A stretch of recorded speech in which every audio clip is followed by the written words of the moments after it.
오늘은 미국 주식 옵션에 대해서 알아보도록 하겠습니다. 미국 주식 옵션 거래는 그럼 왜 해야 될까? 일단 레버리지가 된다. 그 다음에 인버스, 내려가는 쪽으로도 투자할 수 있다. 물론 주식 쪽에서도 레버리지가 있으면서 또한 인버스까지 다 같이 되는 쪽으로 투자를 할 수 있다 라고 보시면 될 것 같습니다. 옵션 트레이딩에 있어서는 옵션은 투자라고 얘기할 수가 없고요. 옵션은 트레이딩입니다. 분명히 실제로 수익이 발생하면 매매가 계속 일어나는 그런 모습이라고 보시면 됩니다. 옵션에 대한 위험이 어떤 것이 있는지를 정확히 아셔야 되고요. 그걸 아시지 않고 매매를 할 경우에는 본인의 의견이 맞았지만 자기네 뷰가 맞았지만 수익이 발생하지 않는 경우도 발생을 합니다. 그래서 그 내용들을 정확히 알고 트레이딩 하실 수 있도록 하면 좋을 것 같습니다.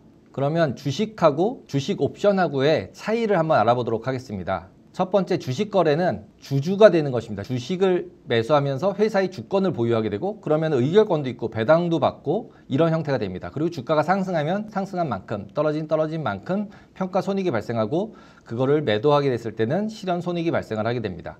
그리고 만기일이 존재하지 않습니다. 하지만 주식 옵션 거래는 다릅니다. 주식 옵션 거래는 파생 상품이기 때문에 주주가 아닙니다. 주식을 가지고 있지 않습니다. 거래 당사자 간에 매수한 사람이랑 매도한 사람이랑 실질적으로 권리를 바꾸는 거기 때문에 팔고 사는 것이라고 보시면 됩니다. 그래서 그 권리에 대한 수익을 서로 주고받는다. 그러다 보니까 당연히 그렇게 주식을 안 가지고 있으니까 의결권이나 배당 같은 건 당연히 없겠죠.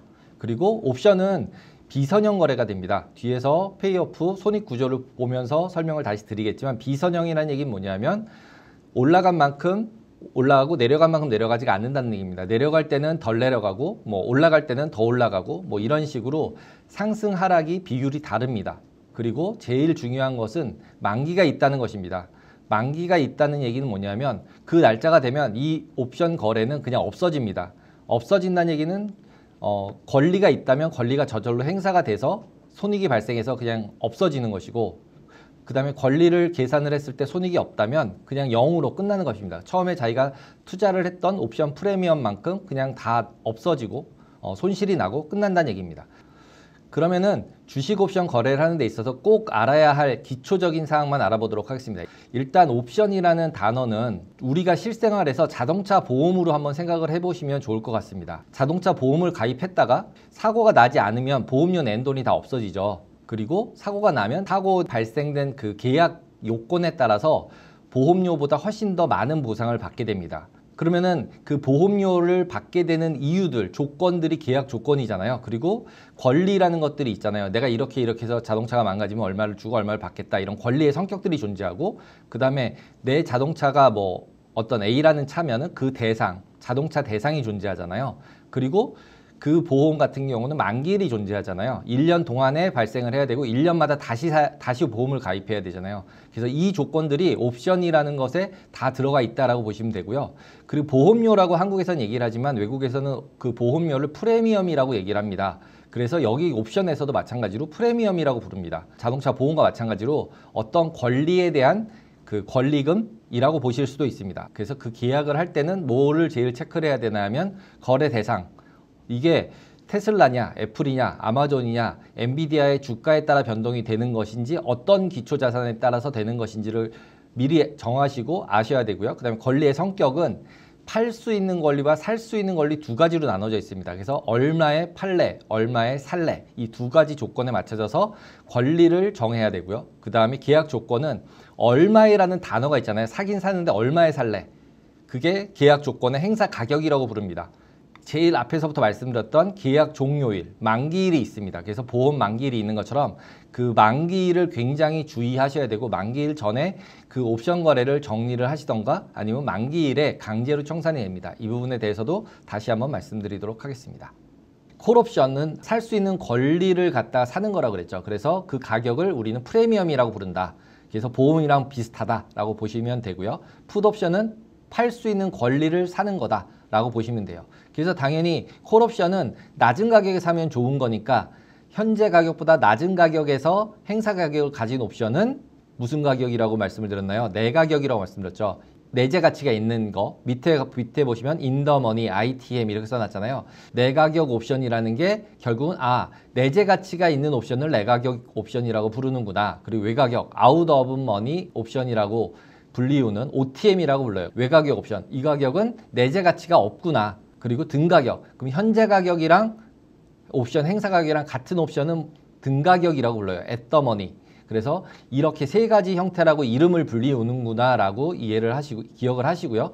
그리고 만기일 중요하다고 계속 말씀을 드렸어요. 그래서 만기일은 뭐냐면 이때 만기일 날 이 옵션이 계약이 끝나는 날이에요. 그 날짜 종가에 끝나는 건데 지금 국내에서는 뒤에서 말씀드릴 2시 새벽 2시에 이제 반대 매매가 나가면서 그때 가격으로 정산이 돼버려요. 그러니까 그 전에 트레이딩으로 정리를 하셔야 된다라고 말씀을 드립니다. 그래서 만기일, 외가격, 등가격 옵션들을 이해를 하셔야 되고요. 기억을 하고 계셔야 되고요. 그리고 얼마에 살 수 있냐, 팔 수 있냐라는 그 가격이 행사 가격, 엑서사이즈 프라이스라고도 불리고요. 스트라이크 프라이스라고도 불려요. 그래서 이름은 행사 가격, 엑서사이즈 프라이스, 스트라이크 프라이스. 아, 이게 다 같은 말이다. 그래서 이게 뭐야? 라고 얘기하시면 콜옵션에 있어서는 살 가격, 얼마에 살래 할 때 가격, 풋옵션에 있어서는 얼마에 팔래 하는 그 권리의 가격, 그 가격을 행사 가격이라고 부릅니다.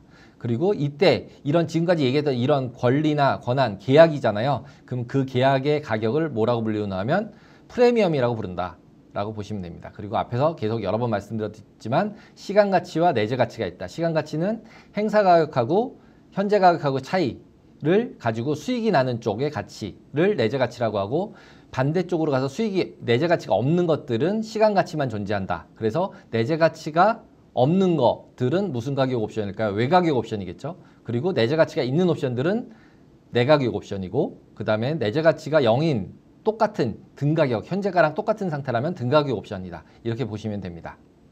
그러면 주식 옵션 거래할 때 꼭 알아두어야 할 사항들에 대해서 한번 정리를 해보도록 하겠습니다. 미국 주식 옵션 거래 시간은 서머타임 적용 시에는 10시 30분부터 5시까지, 그리고 서머타임 해제 시에는 11시 30분부터 6시까지, 밤이겠죠 당연히. 그리고 만기일은 위클리 옵션 같은 경우는 매주 금요일마다 계속 만기일이 있습니다. 그래서 2달 동안 계속 있으니까 8개의 위클리 옵션들이 상장이 되게 될 거고요. 그 다음에 세 번째 주에 금요일날 만기되는 먼슬리 옵션들은 여러 개가 상장이 되는데 그때그때 증권사 사정에 따라서 개수는 바뀐다고 얘기를 합니다. 근데 일반적으로 보통 한 달 내의 옵션들을 주로 거래하기 때문에 금요일날 매주 위클리 거래하거나 아니면은 먼슬리 정도 거래하는, 한 달짜리 정도 거래하는 양이 가장 많을 것이다 라고 생각이 듭니다. 그래서 여러분들도 그 정도로 짧은 시간 내에 거래량이 가장 많은 옵션들로 거래를 하시면 될 것 같습니다.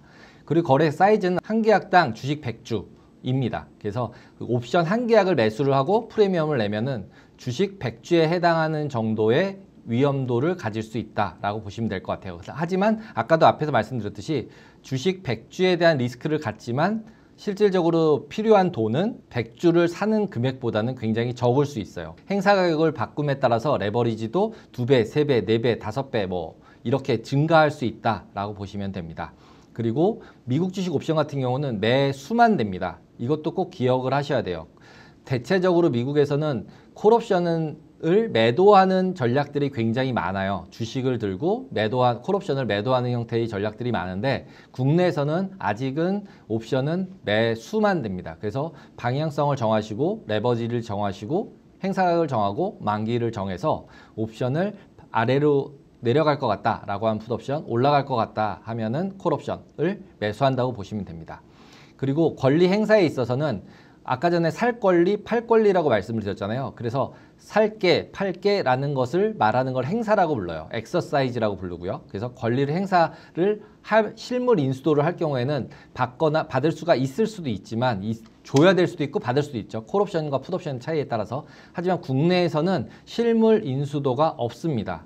그 얘기는 뭐냐면 반대 매매를 한다는 얘기예요. 그냥 새벽 2시에 시장 가격으로 반대 매매를 해서 그 손익을 저희가 받게 됩니다. 그래서 행사 가격과 시장 가격의 차이만큼을 수익으로 받는다라고 보시면 될 것 같아요. 그래서 풋옵션이라면 당연히 현재 가격이 아래로 내려가서 현재 가격하고 행사 가격 차이가 양수일 때, 또는 콜옵션 같은 경우도 현재 가격하고 행사 가격하고 양수일 때 수익을 받게 된다라고 보시면 될 것 같습니다. 그리고 다시 한번 강조드리는 건 만기일 날, 그러니까 금요일이겠죠. 금요일 날 꼭 반대 매매가 나간다. 만기일은 그냥 그 계약이 없어진다. 그러니까 보통 일반적으로는 목요일 날 무조건 정리를 하시는 것을 추천을 드립니다. 지금까지 주식 옵션 거래에서 꼭 알아야 될 사항들에 대해서 알아보았습니다. 감사합니다.